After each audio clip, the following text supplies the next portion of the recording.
Lowell, Massachusetts used to be a Native American settlement until the arrival of Europeans in the 17th century. By the 1840s, Lowell was known for its textiles. They started out as spinning mills, and women used to take their work home with them.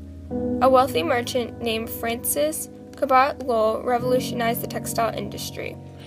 I've always been dumbfounded by the advancement of the Industrial Revolution in the town Lowell. From nothing to the largest factory cities in America, Lowell has always surprised me. Francis Lowell began this idea when he came back from England and wanted to start a new, faster textile plant. His goal became a reality, but soon he died later on. But his dream only grew. His hard work and dedication to help create the industrial America can be related to our time and be an inspiration to us all. If you work hard, your dreams can be real.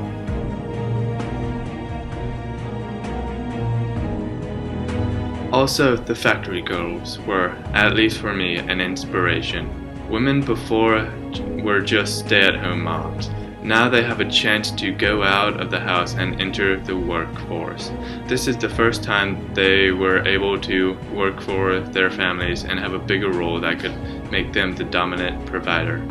Along with Lowell being a great role model, so are the women that worked in the mills. They began the women's rights movement when they had their paycheck threatened. The women were a great role model for fighting and for their rights.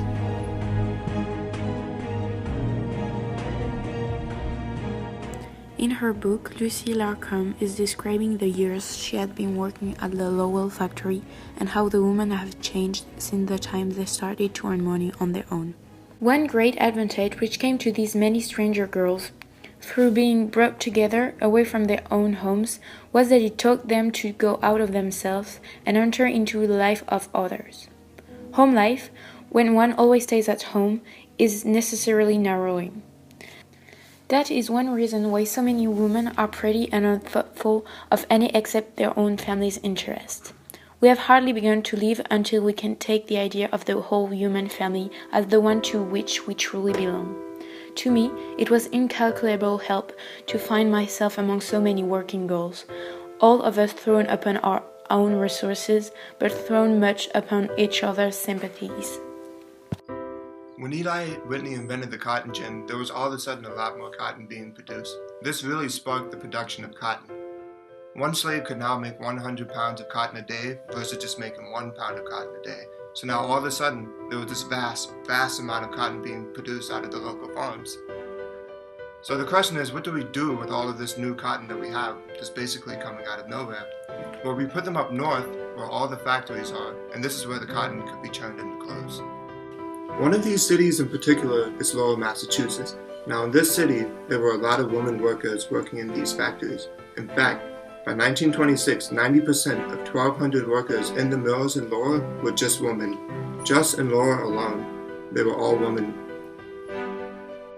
This started a women's rights movement because now the women were saying, hey look, we can do this too. We can work in factories all day and make wages. Women were showing that they were capable of working, but still, they were not making equal wages. All of this started the women's rights movement. Lowell, Massachusetts is known for its lucrative textile industry. During the Industrial Revolution, it gave numerous jobs to women, which strengthened the women's rights movement. In these textile factories, women brought books in order to learn how to read and write.